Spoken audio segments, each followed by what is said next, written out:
საქართველოში მიმდინარე პოლიტიკური პროცესები ისევ საერთაშორისო შეფასებების საგანია. ოპოზიციონერი ლიდერების დაკავების გამო ხელისუფლება ამჯერად კრიტიკის ობიექტი ევროკავშირის პრეს-სპიკერის მხრიდან გახდა.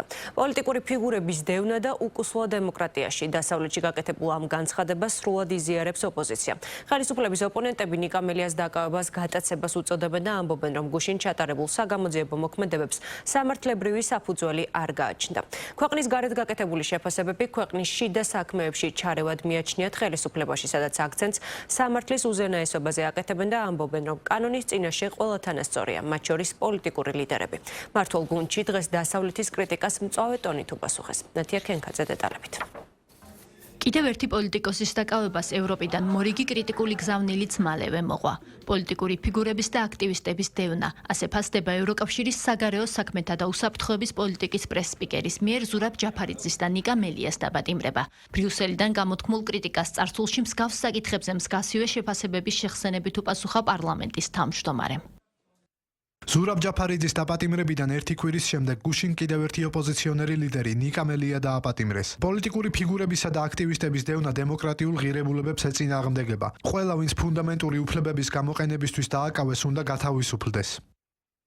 2021 წელსაც ნიკა მელიას დაკავების შემდეგ ასე ესხმოდა თავს ბრიუსელი კანონის უზენაესობას და დემოკრატიას. 2023 წელს სტრასბურგის ადამიანის უფლებათა სასამართლომ თქვა, რომ ბრიუსელი მელიას საქმეზე ცილს წამებდა ქართულ სახელმწიფოს. ბრიუსელი მაშინ რაიმე ღირებულებების ერთგული რომ ყოფილიყო ბოდიშს მოუხდიდა ქართულ ხალხს. 2025 წელს ნაცვლად ბოდიშსა მივიღეთ ახალი ცილის წამება ბრიუსელის მხრიდან. ექსტრემიზმის გამართლება და მხარდაჭერა დემოკრატიულ ღირებულებებს ეწინააღმდეგება.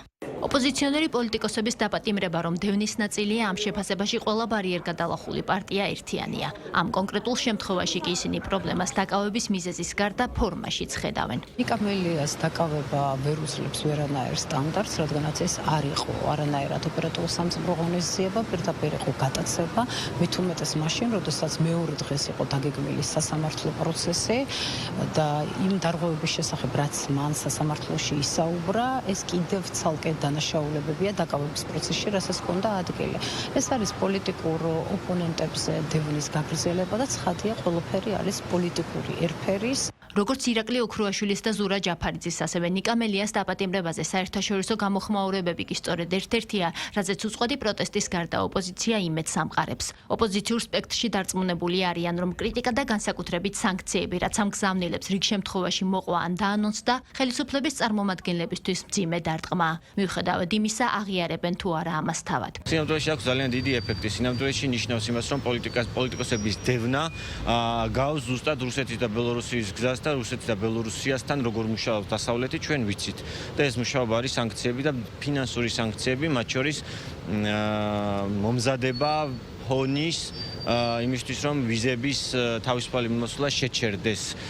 არც ერთი ევროპული სახელმწიფო არ თანამშრომლობს ისეთ სახელმწიფოებთან და არ აქვს ისეთ სახელმწიფოებთან თავისუფალი მიმოსვლა, რომელიც არის ღიად ავტორიტეტული და პოლიტიკოსების ციხეში გაშვება ამ ფორმით განსაკუთრებით არის მარტივი ინდიკატორი დასავლეთისთვის, რომ გადადგა შემდეგი ნაბიჯები. დასავლეთში უკვე არავინ აღარ ტყუდება ივანიშვილის ფანდებზე და ძალიან მყარი და ერთიანი, იმიტომ არის დასავლეთის პოზიცია, მათ შორის ნებისმიერი აქტორის, პოლიტიკური თუ ინსტიტუციური აქტორის, რომ კარგად გაიგეს, რომ საქართველოში დიქტატურის დამყარებას ცდილობს ერთი ადამიანი თავის ფანდასთან ერთად. ამიტომაც არანაირი პოზიციური ცვლილებები არ მოხდება ამ კუთხით.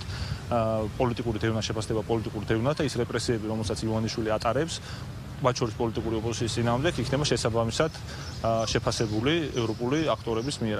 ხელისუფლებაში კი დღეს კიდევ ერთხელ სწორედ ის თქვეს, რომ გარე შეფასებები ქვეყნის შიდა გადაწყვეტილებებზე გავლენას ვერ მოახდენს. რაც ოპოზიციისა თუ ევროკავშირის კონკრეტული წარმომადგენლებისთვის ოპონენტების დევნა, ქართული ოცნებისთვის სამართლის უზენაესობით იხსნება. პარტნიორების კრიტიკას მმართველი გუნდიდან არანაკლებ მწვავე ტონით უპასუხეს.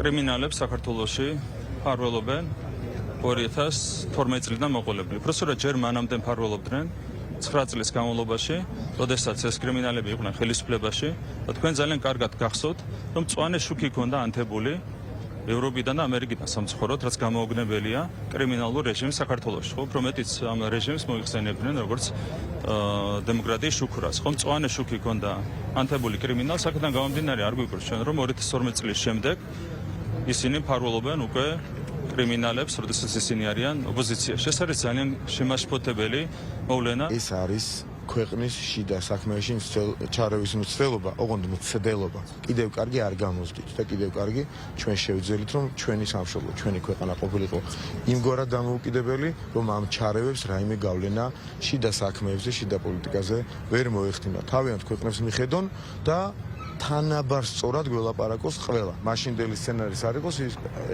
აპირებდა რომ გამაგრებულიყო თავის ოფისში და წინა დღეს გამოვიდა დასეირნობდა ქალაქში და შეურაცხყოფას აყენებდა პოლიციელს. თავი დააჭერინა კაცმა და უნდათ გადაიტანონ სხვაზე. წარმოუდგენელი ამბავები. ორი თანაგუნდელის დაპატიმრების შემდეგ 7 ივნისს სასამართლომ უკვე ნიკა გვარამიას საქმეზე უნდა იმსჯელოს.